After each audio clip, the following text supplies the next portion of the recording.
Hi there again. This is number 3, flashes from Jim. Now look, today I'm going to talk about a subject which might be kind of geeky, but I'm an engineer by training and this stuff interests me. I'm going to talk about thorium reactors. Now, it amazes me that you get these people on the left, in Canada, Elizabeth May, and the Green Party, but environmentalists in general, who talk about greenhouse gases and the disaster that is fossil fuels and what it's doing to the environment, yada yada yada.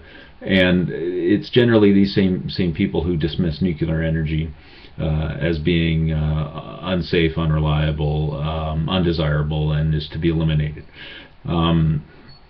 I think the folks who take that position don't really understand what they're talking about in terms of nuclear energy being a broad topic, many technologies involved that are evolving over time.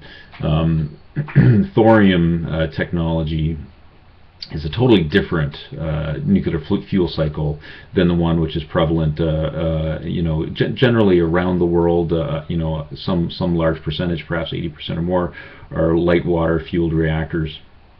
These reactors, they have two significant issues associated with them. On the positive side, they provide very green power, if you will. There's no fossil fuel emissions, but there's two dramatic downsides to these. One is that the plant itself is inherently a very dangerous place.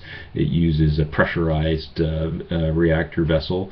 The reaction technology itself is fairly unstable. This is issue number one. Issue number two is the process of fissioning uranium, enriched uranium, or in the case the Canadian can do, the naturally occurring uranium. Anyway, the fissioning process creates byproducts, both fission products as well as transuranic products, and these create a long-term storage problem.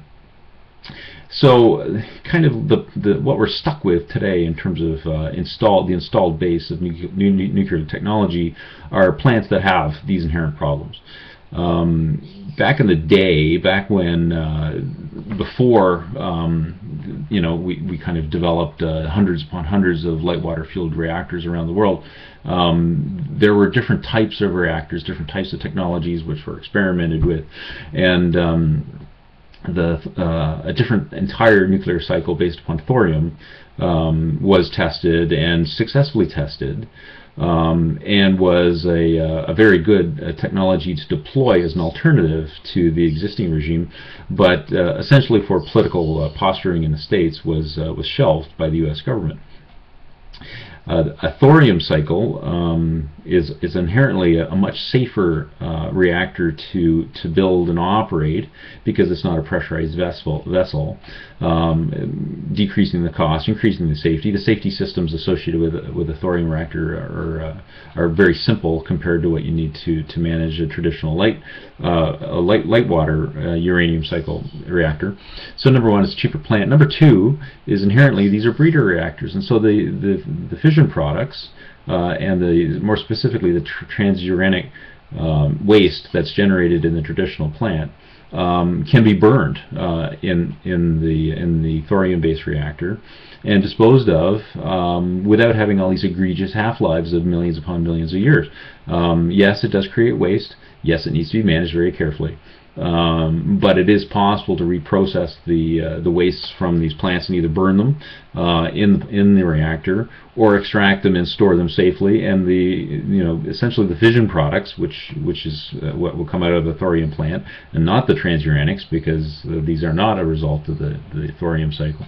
The fission products have half-lives of in the order of several hundred years, not the tens of millions of years, and therefore much more easily stored, and a whole lot less dangerous than what will come out of a typical nuclear plant. So if we're talking about energy independence, and we're talking about the future and all these sorts of things, like what we tend to do during presidential cycles, this is a really tantalizing thing which no politician has touched, and they haven't touched it in probably 40 years. But in the last maybe 3 or 4 years, there seems to be a groundswell of activity among scientists to bring thorium technology again to the forefront as a potential energy source for the future. That's it for today. I'll talk to you later. Bye.